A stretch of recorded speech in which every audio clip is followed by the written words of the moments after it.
Assalamualaikum warahmatullahi wabarakatuh. Bismillah wa syukurillah, la haula wala quwata illa billah. Pemirsa yang dimuliakan Allah, syukur alhamdulillah kita panjatkan kehadirat Allah ilahi Rabbi yang telah memperjalankan hambanya, memperjalankan kita semua melihat acara kajian kuliah subuh ini di online oleh pimpinan cabang Muhammadiyah Wiradesa. Pemirsa yang budiman, tentunya nikmat itu harus kita selalu ungkapkan kepada Allah ilahi Rabbi, yang pada detik ini kita masih diberi kesempatan untuk melaksanakan ibadah saum, ibadah puasa di bulan Ramadan ini. Yang kedua, salawat serta salam semoga kita haturkan kepada junjungan kita Nabi Muhammad SAW, keluarganya, sahabat-sahabatnya, dan semoga melimpah kepada kita selaku umatnya Allah. Amin. Pemirsa yang dimuliakan Allah rahimakumullah, kali ini saya ingin menyampaikan tema berkaitan dengan memanfaatkan waktu.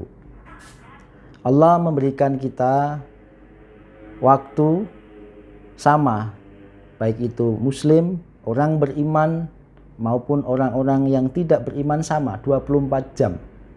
Tetapi bagaimana kita memanfaatkan waktu itu dengan sebaik-baiknya. Apalagi di bulan suci Ramadan ini kita dilatih oleh Allah untuk disiplin.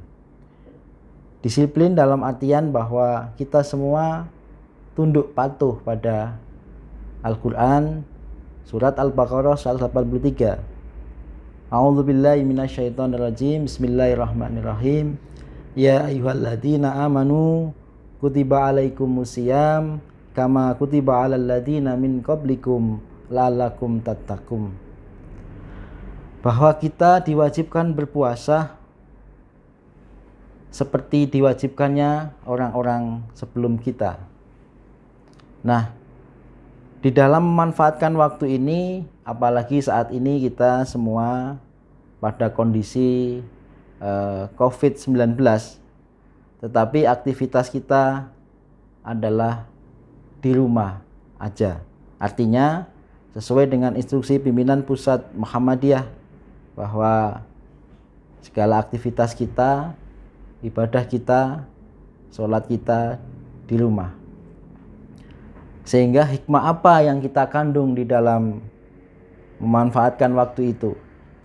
Di dalam surat Al-Ashr, wal asri innal insana lafi husrin, demi masa sungguh manusia dalam kerugian, illal ladzina amanu, kecuali orang-orang yang beriman, wa amilus sholihat, dan orang yang beramal soleh. Sehingga pesan yang pertama adalah kita harus bisa memanfaatkan waktu sebaik-baiknya. Caranya adalah, yang pertama adalah bagaimana kita bisa men-set dalam pikiran sadar kita bahwa apa yang kita kerjakan itu tentunya terprogram, direncanakan. Karena Allah itu akan mendengar apa yang kemudian kita terprogramkan di bawah otak sadar kita, sehingga kita nanti akan bisa berpola. Yang kedua adalah selalu mengerjakan kebajikan. Jadi apapun itu bentuknya, baik itu di rumah, dimanapun, kita selalu mengerjakan kebaikan. Karena sebiji jara pun kebaikan kita itu akan kemudian dilihat oleh Allah. Contohnya adalah kita melakukan atau membagikan takjil, atau kita hanya bisa kemudian membantu orang untuk membagikan takjil, itu bagian dari sedekah. Atau kita kemudian hanya bisa menyingkirkan batu atau menyingkirkan duri dari jalan, itu juga seringan-ringannya iman. Kemudian kita juga mengantarkan orang menyabrang, misalnya ada orang tua menyabrang, itu juga kebajikan. Dan masih banyak lagi kebajikan itu kalau kita niat kemudian karena Allah, insya Allah akan dinilai oleh Allah sebagai sebuah kebaikan kita di bulan suci Ramadan ini. Pemirsa budiman yang dimuliakan Allah, Di dalam masa puasa ini ada yang dinamakan istilahnya log home. Jadi kita kemudian bekerja di rumah, beribadah di rumah, aktivitas di rumah. Nah, seperti saat ini kita juga mendengarkan kuliah subuh lewat YouTube yang diadakan oleh pimpinan Muhammadiyah Wiladesa. Sehingga dimanapun kita berada, kita bisa melihat channel ini, kita bisa mendengarkan channel ini.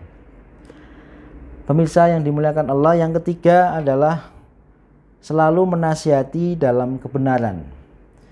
Setiap kita manusia pasti memiliki pengalaman hidup, memiliki apa yang kita namakan adalah bagian dari lahir gitu ya. Jadi kita memiliki kebiasaan dan sebagainya. Tentunya kebiasaan itu ada yang baik, ada yang tidak. Nah, pada saat kita ada yang bisa bermanfaat untuk saudara-saudara kita, kita berikan kebaikan dan kebajikan itu. Tadi sudah di poin kedua sudah saya sampaikan bahwa apapun yang kita lakukan karena Allah untuk kebaikan, insya Allah. Pemirsa yang budiman, karena hidup ini punya pola. Jadi kalau kesebelasan itu ada pemain ada 11, ada pemain gelandang dan sebagainya. Kita memiliki yang namanya peran masing-masing. Jadi dimanapun kita berada memiliki peran, memiliki fungsi yang kemudian sebagai insan yang dipertanggungjawabkan oleh Allah. Sehingga di poin ketiga ini kita berusaha untuk selalu menasihati dalam kebenaran. Jadi minimal kita bisa menyampaikan apa-apa yang pernah kita lakukan yang kemudian baik menjadi motivasi kita semua. Karena Allah akan mendengar apa-apa yang kemudian kita lakukan dan itu yang baik. Yang keempat adalah tadi dalam surat Al-Asy bahwa kita selalu sabar dalam sebuah proses. Untuk membuat sebuah tahu itu ada prosesnya, membuat tempe ada prosesnya, dan membuat masakan yang lezat juga ada prosesnya. Begitu juga orang hidup. Begitu juga dalam kita di bulan suci Ramadan ini ada proses kita harus melakukan makan sahur, proses di mana kita harus menahan hawa nafsu, proses di mana kita harus berbuat baik, dan masih banyak lagi proses untuk menjadi orang yang takwa, la'alakum tattaqun. Pemirsa budiman, makanya cintailah proses, bukan hasil. Hasil itu hak prerogatif Allah. Jadi orang yang baik, orang yang sukses, atau orang yang kemudian bisa survive dalam kehidupan ini adalah orang yang selalu melakukan proses. Tidak hanya diam diri saja, tetapi melakukan proses. Sehingga apapun yang kita lakukan itu merupakan proses untuk mencapai kehasilan yang lebih baik. Perkara hasil itu hak prerogatif Allah. Sehingga kalau kita melakukan sesuatu, apapun itu, pasti nanti hasilnya kepada kita sendiri. Karena setiap muslim itu apa yang dilakukan kebaikannya untuk dirinya sebenarnya. Dan begitu juga kalau berbuat kejahatan akan menimpanya, sebenarnya seperti itu. Tinggal waktu saja proses. Pertanyaannya adalah, kok masih banyak orang-orang misalnya yang berbuat baik kemudian diuji oleh Allah, atau kemudian orang-orang yang berbuat jahat diberi banyak kenikmatan secara duniawi. Nah, kita tidak tahu apakah itu memang betul-betul nikmat, apa itu yang namanya istijad atau dilulu sama Allah. Sehingga kita harus berhati-hati sebagai seorang hamba Allah yang beriman, harus mensikapi sesuatu dengan hati-hati. Pemirsa yang budiman, mari kita memanfaatkan waktu dengan sebaik-baiknya. Apapun yang bisa kita lakukan, log on home tadi, bekerja di rumah, beribadah di rumah, dan beraktivitas di rumah, mudah-mudahan membawa sebuah kemaslahatan. Karena efeknya adalah, pemirsa, adalah kita dekat dengan keluarga kita yang tadinya sibuk gitu, kemudian kita bisa bercengkrama, bisa sholat bersama, Sholat 5 waktu di rumah, sholat taraweh di rumah, sholat subuh di rumah, dan sebagainya.